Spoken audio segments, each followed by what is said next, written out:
नमस्कार साथियों, स्वागत है आपका आपके अपने YouTube channel geography bye Anil नागर सर पर। साथियों, आज हम बात करते हैं, जैसा कि आपको पता है, वरिष्ठ अध्यापक आरपीएससी द्वारा आयोजित वरिष्ठ अध्यापक भर्ती परीक्षा चल रही है, जिसका आज ग्रुप सी का पेपर था। फर्स्ट पेपर आज उस प्रथम प्रश्न पत्र पर हम बात करने वाले हैं। ज्योग्राफी से संबंधित कौन कौन से प्रश्न इस पेपर में रहे हैं और उनके सही आंसर क्या रहने वाले हैं। उससे पहले आप ये सामने देख पा रहे होंगे, आप हमें यहाँ पर फॉलो कर सकते हो और साथ में ही हमारे गूगल प्ले स्टोर से जाकर आप हमारे एप्लीकेशन को डाउनलोड कर सकते हो। आगे बढ़ते हैं और हमारा जो पहला प्रश्न है वो आपके सामने है। नेक्स्ट पहला जो प्रश्न हमारे सामने है वो है, next gen textile park Rajasthan के किस जिले में स्थित है। तो इसके लिए सही आंसर रहने वाला है पाली। तो ये जो टेक्सटाइल पार्क है ये कहाँ पर अवस्थित है साथियों? पाली के अंदर है। इस बात को आप ध्यान रखेंगे। आगे बढ़ते हैं नेक्स्ट, और अगला जो प्रश्न है हमारे सामने वो है, निम्नलिखित वन्यजीव अभ्यारण्य में से कौन सा सही सुमेलित नहीं है। तो आपको देखना है इनमें से कौन सा अभ्यारण्य सही सुमेलित नहीं है। तो शेरगढ़ अभ्यारण्य सही सुमेलित है, आपको ये देखना है। तो शेरगढ़ अभ्यारण्य जैसलमेर के अंदर नहीं, शेरगढ़ बारां के अंदर है, तो ये गलत है।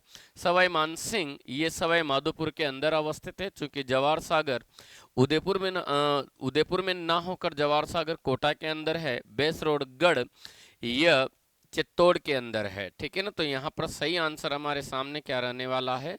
दो, सवाई मानसिंह अभ्यारण्य, जो कि कहाँ पर है? ये जयपुर में है। अगला है हमारे पास नेक्स्ट, और अगला जो प्रश्न है वो है, 2011 की जनगणना में राजस्थान के निम्नलिखित में से किस जिले का शिशु लिंगानुपात अन्य जिलों की तुलना में सर्वाधिक रहा है। तो इसके लिए जो सही आंसर रहने वाला है वो है बांसवाड़ा। कौन सा है साथियों? बांसवाड़ा। चलिएगा अगले प्रश्न की ओर हम लोग बढ़ते हैं, और प्रश्न है, agriculture statistics at a glance 2023 Bharat के अनुसार निम्नलिखित फसल भारत के कुल उत्पादन में राजस्थान का योगदान निम्न में से सुमेलित नहीं है। तो किसका योगदान सुमेलित नहीं है? तो यहाँ पर आपके सामने सही आंसर रहने वाला है क्या? मूंगफली, जो कि यहाँ पर आपके लिए सही आंसर है। चलिए आगे बढ़ते हैं। अगला जो प्रश्न है वह है, निम्नलिखित में से कौन से जिले उसके सामान्य वार्षिक वर्षा के आधार पर सही अवरोही क्रम में अवस्थित हैं। तो इसके लिए जो सही आंसर रहने वाला है वो है आपके पास, तो इस प्रश्न का सही जो आंसर रहने वाला है वो है एक, बांसवाड़ा, भीलवाड़ा और हनुमानगढ़। ये यहाँ पर घटते हुए क्रम में आपको वर्षा की मात्रा मिल जाती है। तो नेक्स्ट और अगला जो प्रश्न है हमारे सामने वो है, निम्नलिखित में से कौन सा पश्चिम से पूर्व की ओर सही क्रम में व्यवस्थित है। तो इसके लिए सही आंसर क्या होने वाला है? उड़िया पठार, इसके बाद में बोराट का पठार, और फिर मुकंदरा की पहाड़ियां आपको देखने को मिलती है जब आप पश्चिम से पूर्व की ओर चलते हैं। नेक्स्ट और अगला जो प्रश्न है वो है, निम्नलिखित तथ्यों के आधार पर नदी की पहचान कीजिएगा। आपके सामने 3 कोटेशन है। ये राजसमंद जिले के बिजराल गांव से निकलती है। यहाँ से निकलती है साथियों कौन सी नदी? खारी नदी। ये बनास की सहायक नदी है, खारी बनास की सहायक नदी भी है, और इसकी कुल लंबाई लगभग 80 किलोमीटर है। तो ऐसी स्थिति में इसके लिए सही आंसर रहने वाला है 3, खारी नदी। अगले प्रश्न की ओर हम बढ़ते हैं। तो जनगणना 2011 के अनुसार शहरी राजस्थान में 2001 से 2011 तक दशकीय परिवर्तन निम्न में से किस जिले में सबसे कम था। तो इसके लिए सही आंसर रहने वाला है डूंगरपुर। ठीक है, डूंगरपुर में 10 की जनसंख्या वृद्धि दर सबसे कम रहा है।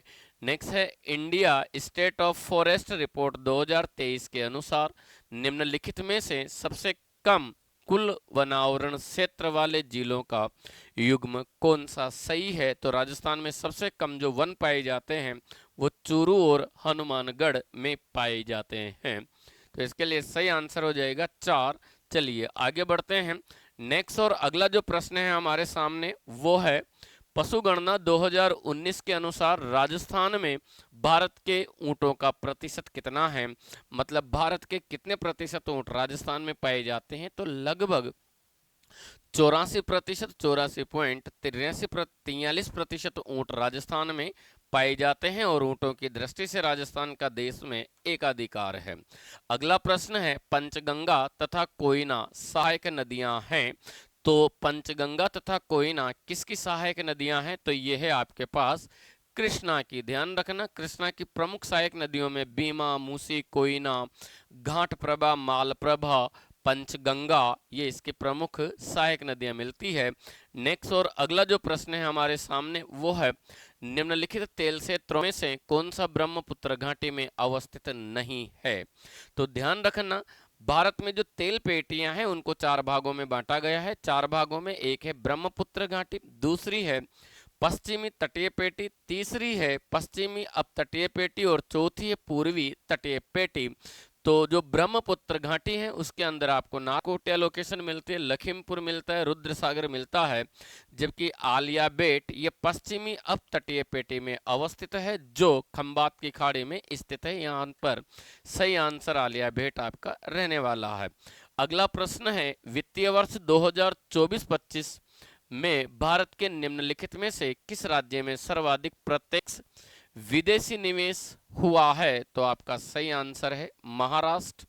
महाराष्ट्र में 2025 में सर्वाधिक विदेशी निवेश किया गया है। चलिए नेक्स्ट और अगले प्रश्न की ओर हम लोग बढ़ते हैं। यूएनईपी विश्व पर्यावरण दिवस 2025 की थीम क्या रही है? तो इस वर्ष में 5 जून को जो पर्यावरण दिवस मनाया गया है उसकी जो थीम रखी गई है वो था प्लास्टिक प्रदूषण को हराई है।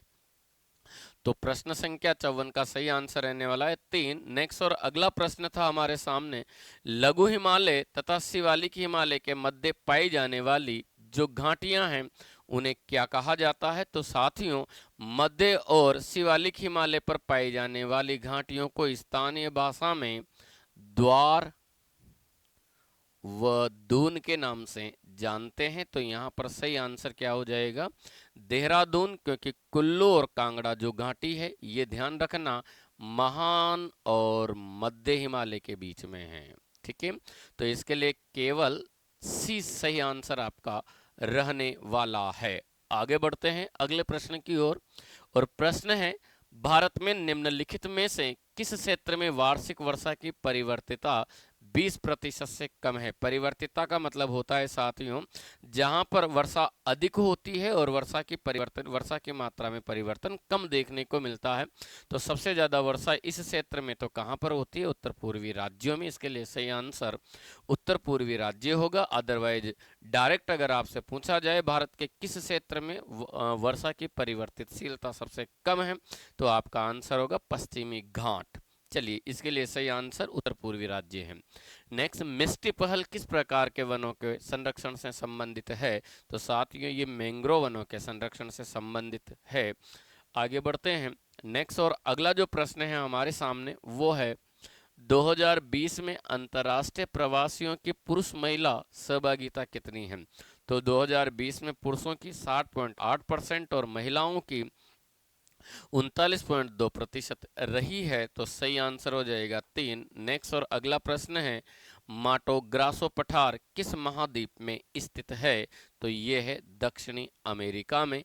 नेक्स्ट और अगला जो प्रश्न है वो है, उत्तरी गोलार्ध में धरातल पर उपोष्ण कटिबंधीय उच्च दाब से उपध्रुवीय निम्न दाब की ओर पवने किस दिशा में चलती है? तो इसके लिए सही आंसर है दक्षिण पश्चिम से उत्तर पूर्व की ओर। नेक्स्ट और अगले प्रश्न की ओर हम लोग बढ़े तो प्रश्न है, वर्ष 2023-24 में भारत के कुल अंगूर उत्पादन में 67% से अधिक योगदान करने वाला राज्य कौन सा है?